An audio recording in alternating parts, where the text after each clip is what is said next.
Salutations, everybody. It is Maddie here today after a nice weekend. I hope all of you are doing quite well. I saw the Batman on Friday. Feeling pretty good after a nice weekend away from everything. So, ladies and gentlemen, I hope you are enjoying your life all the same. Over this past weekend, though, we learned about Halo Infinite Season 2. And a lot of people have thought this is long overdue as impatience is growing. People are starting to get upset with 343's efforts. You know, this is the biggest Halo yet with 20 plus million players. But now it's fallen off where Sea of Thieves has more players. It's fallen off where it's not viewed as much on Twitch. It's fallen off where we got the Fracture Tenrai event like 8 times in a row. It has fallen off where there hasn't been any new maps or modes, and understandably so, players are starting to get restless because core features that are a part of every single Halo launch, like co-op, Forge, eventually in the case of Halo 5, aren't there, and now they're being pushed back. So this Halo roadmap does provide a bit of insight on what's going on with the game,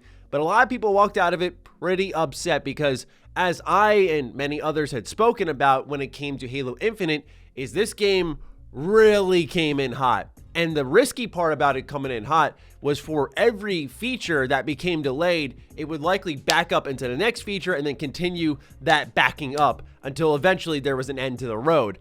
And so what we're seeing is a delay in the co-op campaign, a Halo staple that was supposed to launch with Season 2, and now it's being pushed back deeper into Season 2, whenever that may be. So there's a lot to get into with this Halo Season 2 update. We're going to run through the top 3 priorities according to 343 and discuss them as we go along. So if you're new here and you're looking for all the Xbox news updates, you're in the right place. Consider subscribing. Now, let's talk about Halo Infinite, which I know for a lot of y'all isn't that hot now. It's not the new spicy thing, but for those of us who like Halo Infinite and are sticking around to see this game grow and develop, let's chat. Starting off with the top. The focus of the Halo Infinite team in priority order is 1. Addressing issues negatively impacting the player experience. 2. Completing Season 2 and delivering it as promised on May 3rd. And then 3. Continuing work on the co-op campaign, Forge, and Season 3. They say we also have a priority 0 that undergirds everything we do, namely team health, with an emphasis on getting ourselves into a sustainable development rhythm so that we can deliver great experiences to you all while keeping a healthy work-life balance.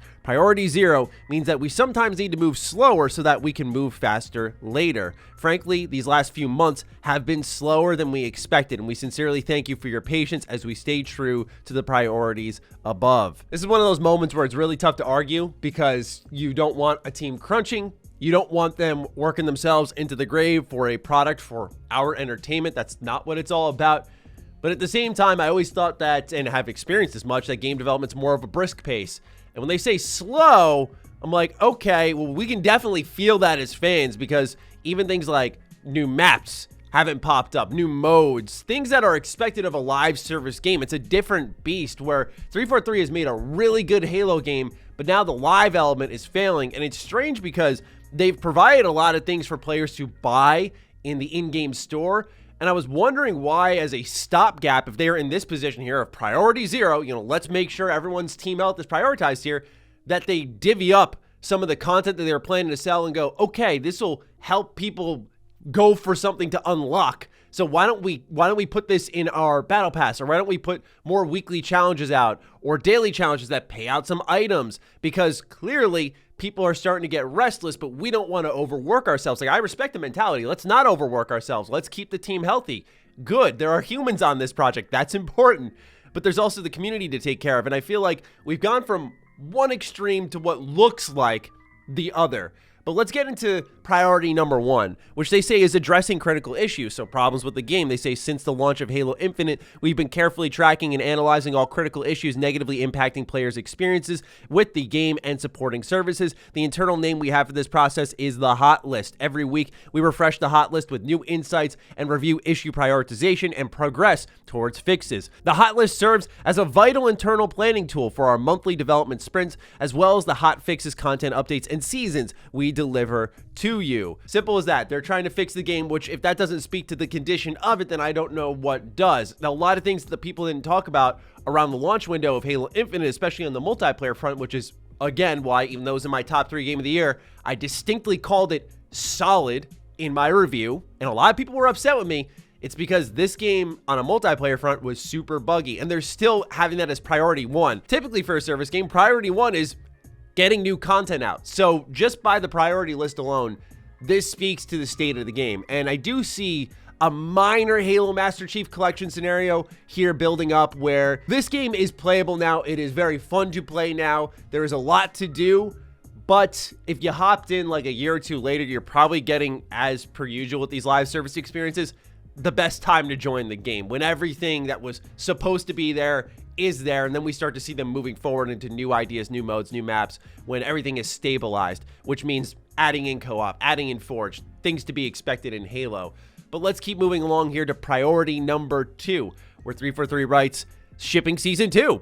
If you check Season 1's Battle Pass, you'll see it ends on May 2nd. That's because Season 2 will launch on May 3rd. I'm very excited to announce the official name and theme is Lone Wolves, and we can see some of the armor here for Lone Wolves, which does look pretty cool. They say that's Spartan Sigrid Eklund on the left and Spartan Hugh Din on the right. You'll learn more about them as you dive into Season 2's story, a mix of cinematics, story-themed events, battle pass items, and more that embody the Lone Wolf's theme. There's a concept painting for the new Fracture armor coming to Season 2. As we know, Fracture allows them for more time travel-y things, and this seems very Doom-inspired, honestly. They say during Season 2, we'll also be shipping a playlist update, balance changes, new modes, maps, specifically one arena map named Catalyst, and one big team battle map named Breaker. The new modes include Last Spartan Standing, a free-for-all elimination mode, as well as another new mode, Land Grab, plus the return of an updated all-time favorite mode, King of the Hill, which we can then see Breaker, a new big team battle map, is right here for Season 2,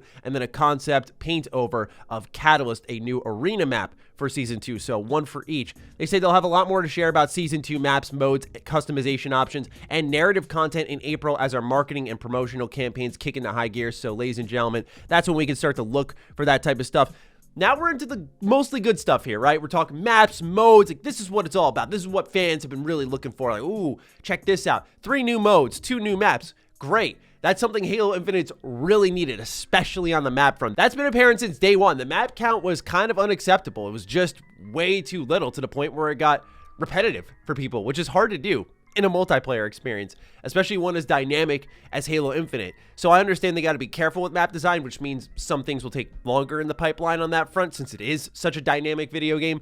But still, this is something that I am thrilled to see. I'm curious about Land Grab. That one sounds interesting. I like that they're not totally resting on the legacy here and trying to build new experiences, because if it's the biggest Halo game, that's now your job to build a new King of the Hill, the new Slayer, like the new thing that is a staple. And I'm still out here with my really hot take. I'd love to see them try Warzone again without all the stupid pay-to-win microtransactions. I'd like to see that PvEVP again. I thought it was actually a really good idea in Halo 5, and I'd like to see them try it again in Halo Infinite, where the big team battle actually isn't like atrocious. I don't know how else to put it, where it's not a complete sweat fest. Perhaps what I'm most excited about, though, reading this is story events. New cinematics, story events.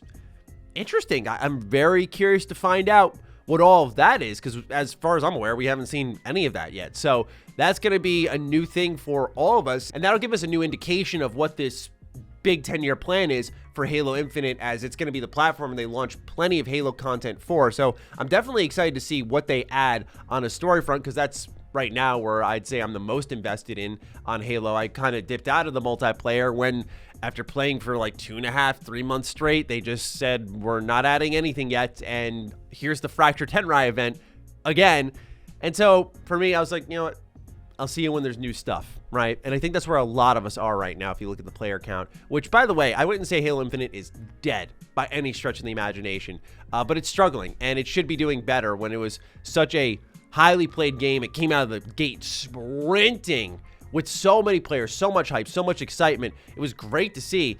And because of a lack of content, which also feels a bit more stretched out because they launched the multiplayer a whole month earlier, this is kind of the damage of that being done, where a lot of people thought, well, they're ahead on the multiplayer, clearly. Well, I guess not. Priority number 3 for them Work on campaign co-op, Forge, and Season 3. We're making great progress on campaign network co-op, and to be clear, this work has been occurring in parallel to Season 2 work, as has our work on Forge. But the reality is it's going to take more time to land a high-quality, full-featured, 4-player network co-op experience in the massive, wide-open world of Halo Infinite. We're also committed to the great 2-player split-screen co-op experience on all Xbox consoles, from the original Xbox One through Series X. And the non-linear, wide-open sections of the campaign present some big challenges for split-screen that have taken us more time to solve. All this means that we will not be able to ship campaign network co-op on May 3rd at the start of Season 2. But we are still aiming to deliver campaign network co-op later in Season 2, and we will share a release date for that and for split screen co-op as soon as we can, which sounds a bit separate to me.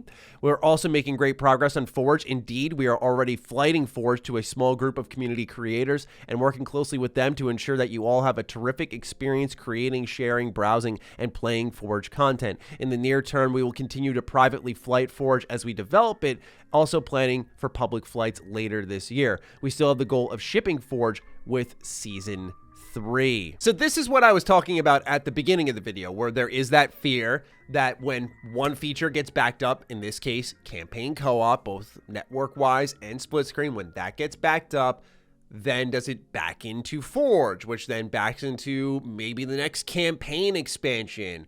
How often does that back up into other features? According to this write-up here, they're being developed in parallel, likely by separate teams. That would make the most sense in a gigantic game studio like 343. But this does bring up what I find to be a very interesting talking point with Halo as a series, which is something we got asked on Defining Duke, which is, does feature creep affect the Halo series more than any out there? And I think it's fair to suggest that. For those who don't know, feature creep is as game development gets tougher and more expensive. Feature creep is those things that you saw in Halo Reach, where it was this complete multiplayer suite, then a full-on campaign, then a full-on Forge. It had everything, co-op, all you could ask for, boom, right there in the box day one. Just unlike anything we had ever seen before during the Xbox 360 days.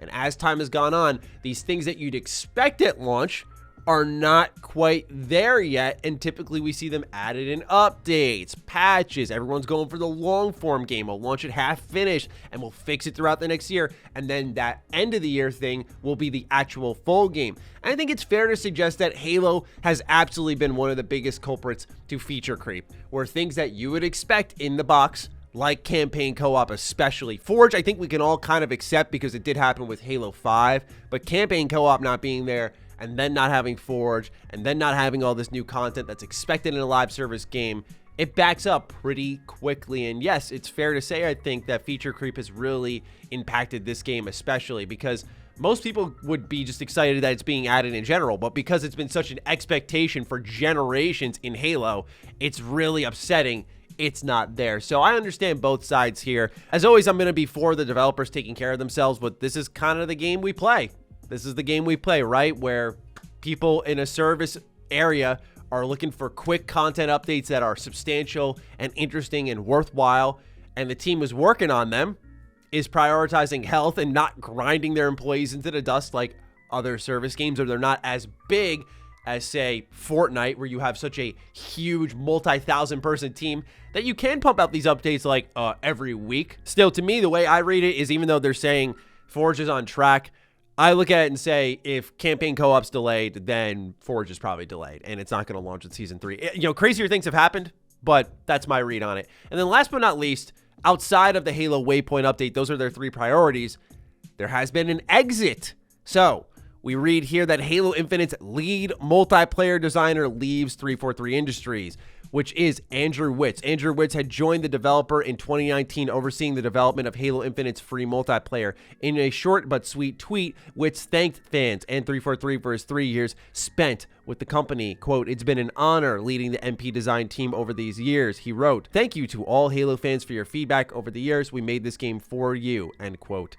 Witz didn't announce where he was off to next, but said he's going to take some time off to relax and recharge first. It marks yet another exit for one of Halo Infinite's senior developers. Earlier this year, we saw the game's lead narrative designer, Aaron Lind, leave for Riot Games, while creative director Tim Longo and project director Chris Lee stepped down from their roles in 2019 and 2020, respectively. Xbox boss Phil Spencer assured fans in 2020 that turnover was a natural part of development, saying, "As an industry, we're always going to see turnover. I don't have any specific concern about 343. I think in the long run, turnover is a healthy thing because we want people who are really motivated by the things that they are working on." So I don't think the last two, by the way, or anything of note with like Chris Lee stepping down, because that made room for Joseph Staten to take up the position of a brand new position created specifically for them of head of creative, right? So honestly, that one didn't sound the alarms. Tim Longo didn't really sound the alarms as bad, although I think mid-development it did, but now we see the end product on the campaign front and that the creative vision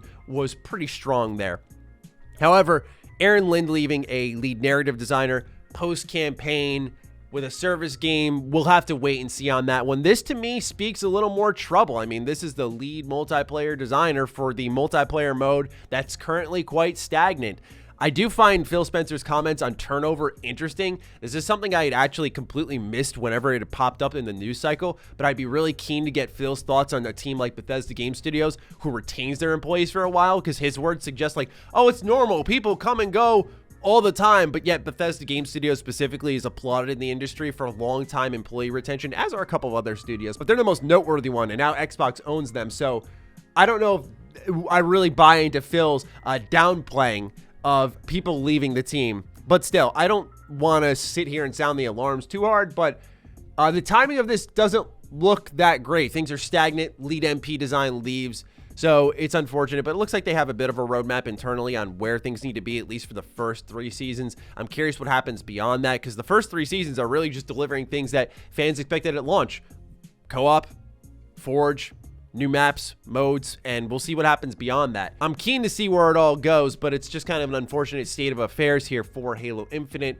Anyway, that's enough jibber-jabbering from me. I've certainly said my piece here. It's time for you to speak in the comments down below. What do you think of what's going on with Halo Infinite? Are you concerned? Are you willing to weather this storm alongside 343? Have you moved on to other multiplayer experiences? Do you even care? Let me know down below. Other than that, be sure to follow me on Twitter, follow me on Instagram. Those links are in the description down below. And a big thank you to all the patrons, all the members who continue to support the content here. Stay sexy, stay active. I love you all. Peace.